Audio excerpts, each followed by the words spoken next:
Құданың қорлығы. Екі бай құда болса, арасында жорғай жүреді, екі жарлы құда болса, арасында дорба жүреді. Бай мен жарлы құда болса, айырылыса алмай зорға жүреді. Бұрынғылардан қалған әрбір сөзде терең мағына бар екенінің тағы бір дәлелі осы әңгіме болса керек-ті. Әсем жолдасынан ерте айырылып, екі қызын жалғыз өзі бағып қақты. Сұм ажал жандосты бұл өмірден ерте алып кетті. Әсем ешкімге алақан жаймай, қатарынан кем қылмай, бір емес бірнеше жерде жұмыс істеп жүріп, қыздарының қалауының бәрін орындап, беттерінен қақпай өсірді.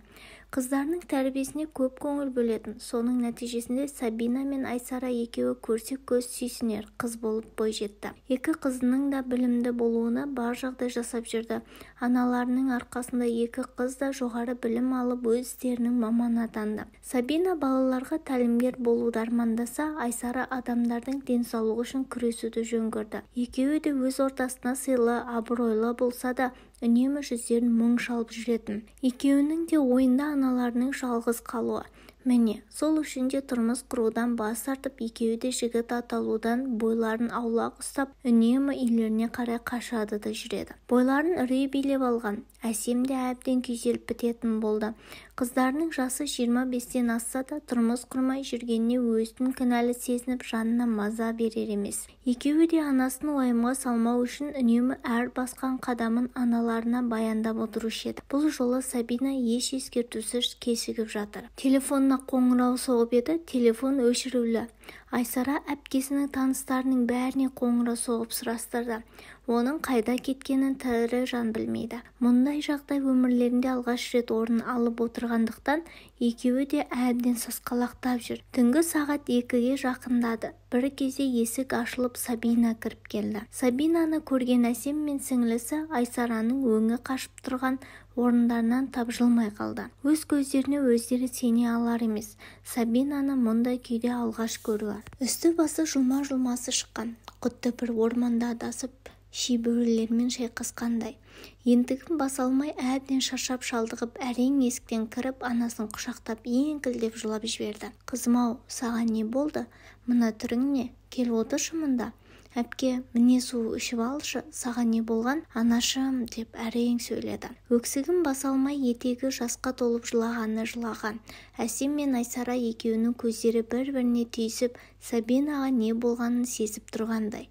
Алайда жағдай олар ойлағандай болмай шықты. Қызым, жетер енді, жылауыңды доғар.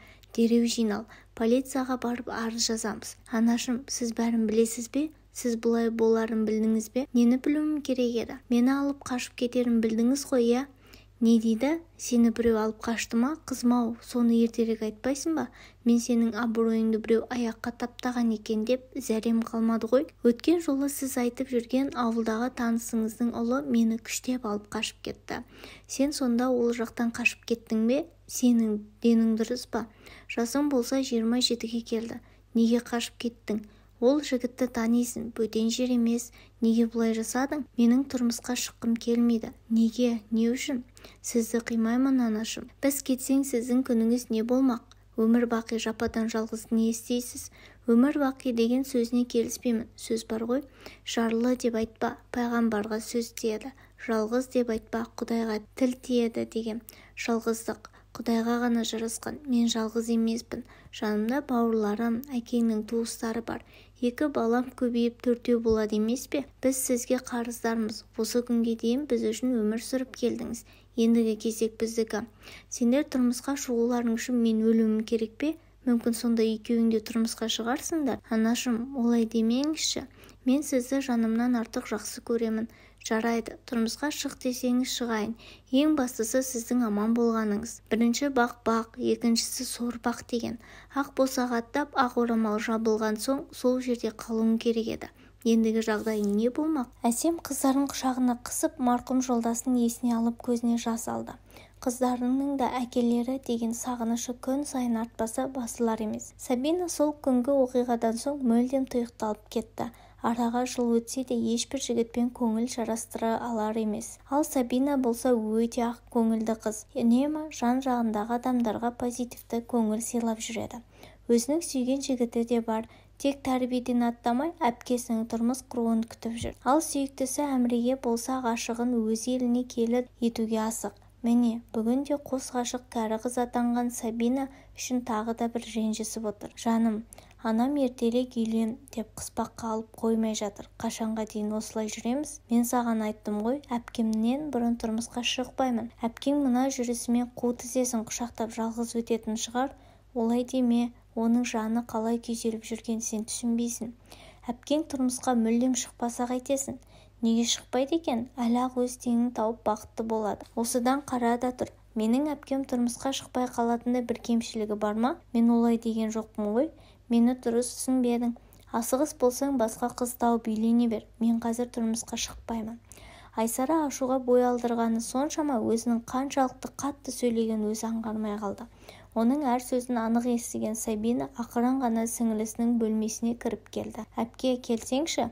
Айсара сасқалақтап қалды. Айсара, сіңілім, сенімен сөйлескім келеді. Мен үшін бағыңды байлама. Әпке, сен дұрыс түсінбедің. Анамыздың арманы тым құрыса сен орында. Мен жасаған ақмақтықты сен қайталама. Басыңа қонған бақыт құсын ұшырып алма, сіңілім. Әпке, әр нәрсенің өз жолы бар. Мен тек сенен кейін ғана тұрмысқа шығамын. Ел жұрт мен ақ босағадан қайтқан, ақ орамалды аяққа таптаған деп жүргенде қай ақмақ мен өзіне жар етеді дейсің? Анамызға қарашы, уайымнан шашына ақ түсіп, жүзін әжім басуда. Сен бақытты болуға лайықтысың. Бағыңды байлама. Мен саған еш өкпелемеймін. Керісінше сен бақытты болсаң, біз де қуанамыз. Әпке, келші құшақтайын. Апалы сіңлі екеуі бірін-бірі құшақтап жылап, одан соң ұзақ уақыт шер тарқатып әбден шүйіркелесті. Айсара әпкесінің ризашылығын алған соң иығын ауыр жүк түскенде өзін жеңіл сезінді. Іштей бұл сүйінші хабарын сүйіктісіне жеткізгенше асығып тұрды. Әпкесі шығып кеткеннен дереу Әміреге қоңырау соқты. Қуанғаны соншама уақытқа қарамаған болатын. Сүйіктісінің беймезгіл қоңырауын көрген байғұс жігіттің зәресі қалмай, дауысы дірілдеп әрең жауап берді. Жаным, бәрі дұрыс па? Әміре, сен неге шошып тұрсың? Ойбу, кешірші мені. Менің қуанғаным соншама сағатқа мән бермеген екенмін. Сенен сүйінші сұрауға асықтым. Әпкең тұрмысқа шығатын болды ма? Жоқ, Алла қаласа ол күнде де көреміз. Ендеше не болды? Әпкем маған өз жолын берді. Саған тұрмысқа шығуыма рұқсат берді. Рас айтасың ба? Иә жаным. Ендеше үйдегілерге әпкең мен анаңды таныстырайық. Солай жасайық. Бұл түнде олардан бақытты адам болмаған шығар сірә. Болашаққа жоспар құрып, тәтті арманның етегіне еріп ұйқыға кетті. Бар болғаны бірер сағат көз ілсе де, таңертең өмірге құштар болып бақыттан бал-бұл жайнап құлпырып, ерекше құлшыныспен жұмысына жиналған Айсараны көріп, Сабинаның да көңілі көтеріліп қалды. Әсем болашақ күйеу баласын көріп, оның отбасымен танысты. Құдағиы қарлығаш өте өнегелі, парасатты, мейірімді жан екені көңілінен көншітсе, құдасы Мараттың өзімшілдігі көңілін құлазытты. Марат еліміздегі белгілі бір банктың ірі қаладағы кеңсесінің директоры. Дүние мансап болған соң мүмкін солай болуы да керек шығар. Әсем екі қызы мен тойдың дайындығын кірісіп кетті. Әкесінің орнын білдірмеу мақсатында ағайын туыстары еш аянбай қызмет етуде. Әсем де осы күнге дейін қайын жұртының ешбір той жиыннан қалып қойған емес. Үнемі қолында барын алып жетіп баратын. Міне, енді соның қарымтасын туыстары қайтарып жатыр. Ұзату күні белгіленіп, қымбат ресторанды таңдап қойды. Той күні жақындаған сайын Әсемнің көңіл күйі болмай жүр. Қыздарына көрсетпей кейде жылап алады. Оның себебі Айсараның тұрмысқа шығып өзін өнген ұясынан ұшуында емес. Үлкен қызы Сабинаның жанарындағы мұңды көріп ет жүрегі езілді. Қыз болған соң оның да дәл осылай біреуге ғашық болып, махаббаттың буына мас болуға хақысы бар емес пе? Қашанға дейін бұлай жалғыз жүрмек? Оның тағдыры неге бұлай болды? Осы сынды сұрақтар күндіз-түні маза бермейді. Жападан жалғыз ой үстінде отырғанда қызы Сабина жанына келіп жайғасты. Анашым, кел қызым, келе ғой. Неге соншама мұңайып жүрсіз? Айсара алысқа кетіп бара жатқан жоқ қой. Мен Айсара үшін еш алаңдамаймын. Нағыз ер азаматты жолықтырып, қамқорлығын сезініп жүр. Өз қызындай қабылдап, бар мейірімін беріп жүрген алдында енесі тұрғанда неге алаңдаймын? Ендеше сізге не болды? Мен сені уайымдап жүрмін. Қызым, сенің де бақытты болуға хақың бар. Жасың 30-ға келді. Неге кездескен жігіттердің бәрінің бетін қайтара бересің? Бұл тақырыпты қозғағым келмейді. Өтініш, мені бұлай тергемеңізші. Қаша бер. Осылай жүргенінде біреудің тоқалы болып немесе біреудің баласына өгей шеше болмасаң, сені отбасын құрмаған жігіт ала қоймасы анық. Тағдырыма жазылғанын көремін ғой. Сабина бұл жолы да анасының көкейіндегі сұрақтарды жауапсыз қалдырып қаша жөнелді. Әне-міне дегенше шулап жүріп той да өте шықты.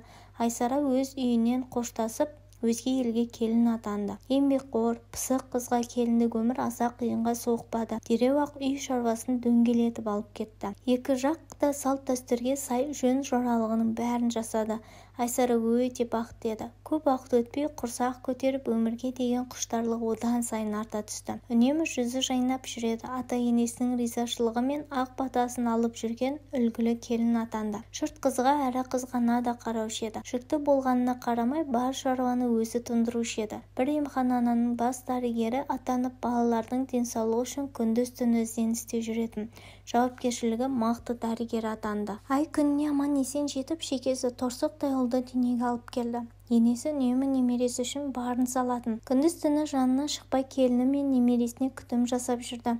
Қарлығаш пен Айсара екеуі бір-біріне өте бауырмал болды. Әсем мейрамханада аспазшы болып жұмыс істейтін.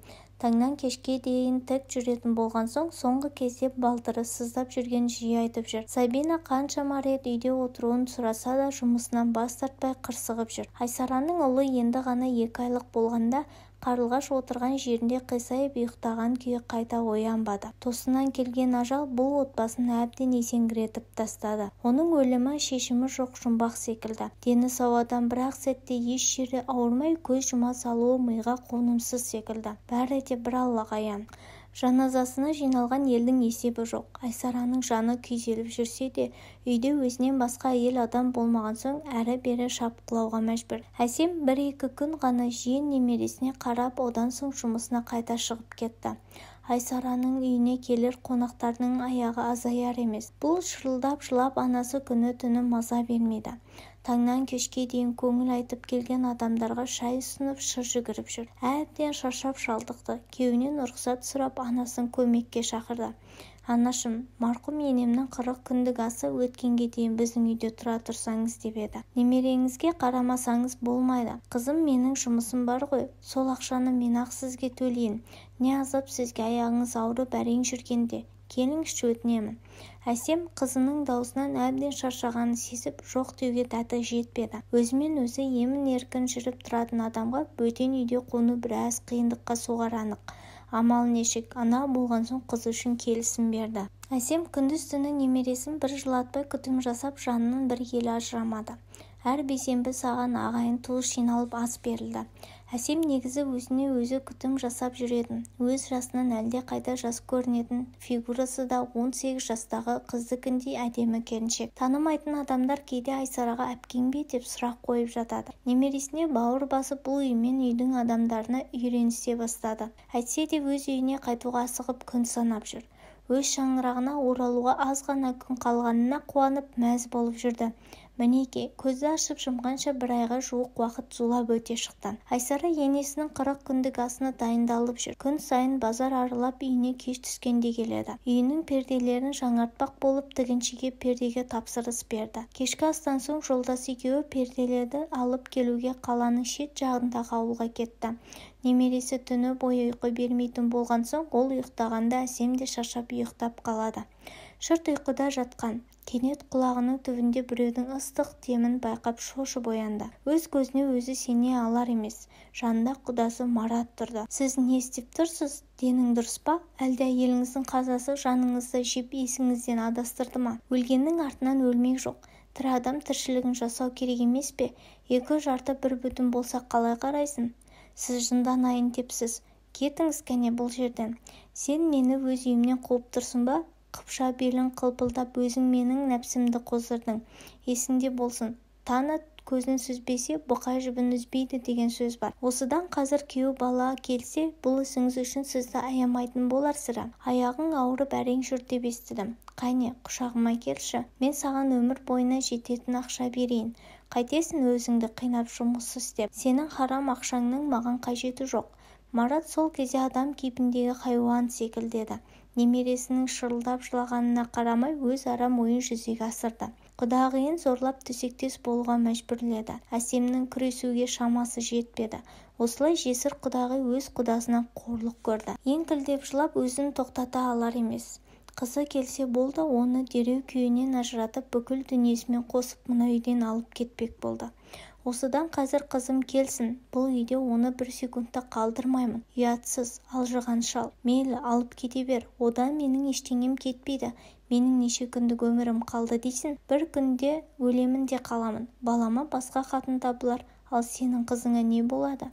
Болашақта дәл сен секілді қорғансыз болып біреуден жәбір көрмесін не кім кепіл? Мен келінге ризамын, оған еш зиян келтірмеймін, уайымдама.